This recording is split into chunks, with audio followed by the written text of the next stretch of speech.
మన ద్వారా చిన్న సాక్ష్యం ద్వారా మీరు జరిగించిన కార్యములన్నిటి కొరకై మీకు స్తోత్రాలు చెల్లిస్తున్నాము. దీంట్లో పరిచయం చేసే సోదరులందరినీ బట్టి మీకు వందనములు. సూర్యకుమార్ ఆంటీ కొరకు ప్రార్థిస్తున్నాం. కుటుంబ సభ్యుల నుంచి రక్షించండి, మెరుగినట్లుగా సహాయం చేయమని ప్రార్థిస్తున్నాం. పవిత్ర సిస్టర్ గారి కుటుంబాన్ని కావించి రక్షణ ఆశీర్వాదం వచ్చినట్టు పాప వివాహ విషయంలో కూడా ఈ ద్వారం వచ్చి మేము తెచ్చుకోవాలని ప్రార్థిస్తున్నాం. సోదరు విజయ కొరకు శాస్త్రి గారి కుటుంబానికి స్తోత్రములు, ఆత్మీయులు గురించి రక్షణ కుటుంబ సభ్యుల రక్షణ పొంది దైవ ఆశీర్వాదంలోనికి వచ్చినట్లుగా, దైవ చిత్తానుసారమైన దుఃఖాన్ని ఎరుగునట్లుగా, దైవ కృపను పొందినట్లుగా, దైవ శక్తి కలిగి జీవనకు భక్తికి కావాల్సిన వాటన్నిటిని దాళముగా స్వీకరించినట్టు కృపను గ్రహించాలని ప్రారంభిస్తుంది. వారికి మార్గ విషయంలో కూడా మీ మార్గం చూపించండి. ఎక్కడ ఎవరిని ఎలా సిద్ధం చేసినారో అలాగ మీరు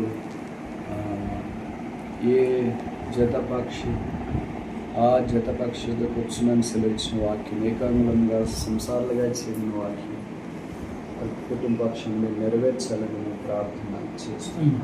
అలాగే నామానికి మహిమ తెచ్చుకునే కార్యం జరిగించండి. రవి కొరకు సునీత కొరకు ప్రార్థిస్తున్నాం. వారిని ప్రయాణించుకొని చూపించండి. అక్కడిని బట్టి మీకు స్తోత్రాలు. ఇంతవరకు సహాయం చేసినారు. చదువుని పిల్లలను మీరు జ్ఞాపకం చేసుకున్నారు. కుటుంబాలకు ఈ అవసరాలు ఎంతో బలహీన పరిస్థితి పడుతుంది. నాకు కృప చూపించి మీరు చేపట్టుకొని లేవనెత్తినారు, కొంత కృపించినారు. అటు ఇటు ఏ మీటింగ్స్లో మరి అటెండ్ కావడానికి, ఇన్వాల్వ్ కావడానికి సహాయం చేసినందుకు వందనాలు. మనం తీసుకునే ఫిజియోథెరపీ ఎక్సర్సైజ్ కూడా పరిశుద్ధపరిచి ఆశీర్వాదకరంగా త్వరగా కోలుకోవడానికి అనుకూలపరచవలసిందిగా ప్రార్థన చేస్తున్నాం. సప్లిమెంట్స్ మీరు దీవించండి. విస్తారమైన ఫోన్ కాల్స్, డెసిషన్స్, రకరకాలైన